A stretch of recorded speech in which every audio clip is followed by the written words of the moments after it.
নমস্কার, আশা করি আপনারা সবাই ভালো আছেন। আগের ব্লগগুলো দেখলেন তো? কেমন লাগলো আপনাদের? এই ব্লগে কিন্তু আপনারা দেখবেন যে আমরা কিভাবে তুঙ্গনাথে যাত্রা শুরু করলাম। তুঙ্গনাথে আজকে আমরা রাতের বেলায় পৌঁছে যাব আর আমরা কিন্তু ওখানে স্টে করব। এই যে ওভারব্রিজটা দেখছেন, এই ব্রিজটাই হচ্ছে কেদারনাথ যাওয়ার নতুন রাস্তা। কিন্তু আমরা কিন্তু কেদারনাথ যাওয়ার রাস্তাটাও পেরিয়ে এলাম, আর মাত্র কিছুক্ষণের অপেক্ষা। ধারী দেবী টেম্পল থেকে তুঙ্গনাথে গেট অব্দি হচ্ছে মোটামুটি 87 কিলোমিটার ডিস্টেন্স। এখন বাজে কিন্তু ঘড়িতে 2:30 মতো, আর মাত্র আধ ঘন্টা লাগবে ড্রাইভার দাদা বললেন। হরিদ্বার থেকে আমাদের চোপতা ভ্যালি আসতে প্রায় লেগে গেল 7 ঘন্টা মতো। 1 ঘন্টা আপনারা ধরে রাখুন, আমরা একটু দাঁড়িয়েছিলাম আধ ঘন্টা করে দুবার। ঘড়িতে বাজে ঠিক দুপুর 3টে, আর আমরা নেমে পড়েছি তুঙ্গনাথ মন্দিরের গেটের সামনে একদম। যেখান থেকে ট্রেকিং স্টার্ট হয় তার সামনেই কিন্তু অনেকগুলো হোটেল আছে আর শপ আছে। আমরা ওখান থেকে আমাদের ট্রেকিং এ যাওয়ার জন্য স্টিক নিয়ে নিলাম সবার জন্য, আর রেইনকোট। ট্রেকিং এর জন্য কিন্তু রেইনকোট মাস্ট, কারণ যখন তখন বৃষ্টি আসতে পারে।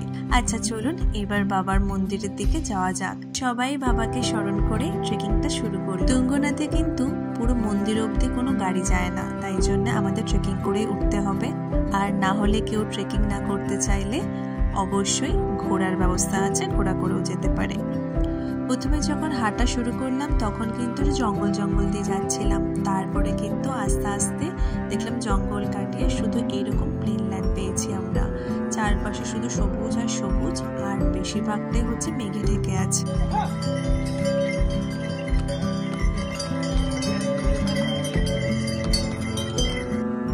আমরা কিন্তু আস্তে আস্তে পায়ে হেঁটে হেঁটে উঠছি, প্রায় অনেকটাই উঠে গেছি।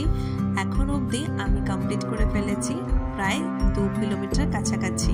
আর মাঝে মাঝে একটু বিশ্রাম নিচ্ছি, আর বিশ্রাম আর কি 2 মিনিট করে দাঁড়াচ্ছি, দাঁড়িয়ে একটু ফটো তুলে নিচ্ছি, তারপরে আবার হাঁটা শুরু করে দিচ্ছি। সত্যি বলতে আমার একদমই হাঁটার অভ্যেস নেই, আর আমি একদমই পছন্দ করি না যে এতটা দূর হেঁটে হেঁটে আমি আসবো। শুধু একমাত্র বাবার টানে আমি এত দূর এসেছি। আর একটা তো ভরসা আমার জন্যই আছে অবশ্যই, সেটা হচ্ছে কর্পূর। অনেকটা যখন খাড়াই হয়ে যাচ্ছিল তখন একটু মাঝে মাঝে দাঁড়িয়ে কর্পূরের স্মেল নিয়ে নিচ্ছিলাম, তারপরে আবার ঠিক হয়ে আবার একটু হাঁটছি। আমরা প্রায় 3টে নাগাদ থেকে আমাদের হাঁটা শুরু করেছি। মাঝে মাঝে কিন্তু ঝিরিঝিরি বৃষ্টিও পড়ছে। রেইনকোট তো সবসময় কাছেই আছে, যদি বেশি বৃষ্টি পড়ে তখন পরে নেওয়া যাবে। দেখুন এটা এক ধরনের একটা বার্ড। দেখতে দেখতে কিন্তু সন্ধে হয়ে যাচ্ছে। এখন বাজে বিকাল ঠিক 5:30, আর এখনো আমাদের বাকি প্রায় 1-1.5 কিলোমিটার মতো। কেউই তো ক্লিয়ারলি বলতে পারছে না। আর একটা কথা বলে দিই, সবাই বলে যে তুঙ্গনাথে গেলে নাকি নেটওয়ার্ক পাওয়া যায় না। একদমই ভুল কথা। আমরা কিন্তু তুঙ্গনাথ মন্দিরে গিয়েও ফুল নেটওয়ার্ক পেয়েছি। সবাই বেশিরভাগই তুঙ্গনাথের ট্রেকিং শুরু করে বা হাঁটা শুরু করে হচ্ছে সকালবেলা। আমরা বিকেলবেলায় হাঁটা শুরু করেছি, কারণ হচ্ছে আমাদের তুঙ্গনাথ মন্দিরের পাশেই কিন্তু হোটেল নেওয়া আছে, ওখানে আমরা নাইট স্টে করবো। তাই আমাদের তাড়া নেই, আর কালকে সকালবেলা পুজো দিলেও হবে। তাও বাবাকে আজকে যখন বাবার কাছেই যাব, বাবাকে একবার দেখা আমাদের চাই, তাই জন্যই একটু তাড়াতাড়ি করে হাঁটছি আমরা।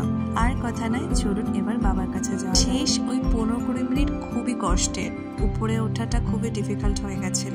যাই হোক, আমার শেষমেশ ইচ্ছাটা পূরণ হয়েছে, বাবার দর্শন কিন্তু আমি পেয়েছি একবার। আমরা যখন এসেছি জাস্ট তখন প্রসাদ বিতরণ হচ্ছিল, আরতিও কমপ্লিট হয়ে গেছে। তারপর আমরা চলে এলাম একটু রেস্ট নিতে আমাদের রুমে এসে দেখি আমাদের জন্য ডিনার সাজানো আছে। হোটেলের ডিটেলসটা কিন্তু আমি আমার নেক্সট ব্লগে আপনাদের বলবো।